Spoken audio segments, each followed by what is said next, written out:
My name is Anthony Vega and I got my CDL with Driving Academy. I wanted to get my CDL because it will allow me to be more financially stable and help me to get better opportunities in life and in the future.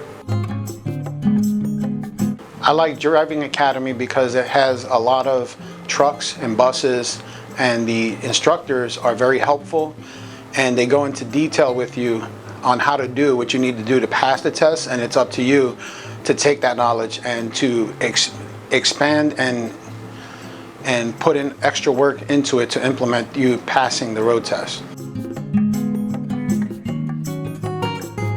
Now that I have my CDL Class B bus with passenger endorsement, I'm possibly going to move on to either Greyhound or New Jersey Transit or something to that effect, or even possibly stay at my job and be able to drive buses and earn more income and become more stable than I was before the pandemic, where I was laid off.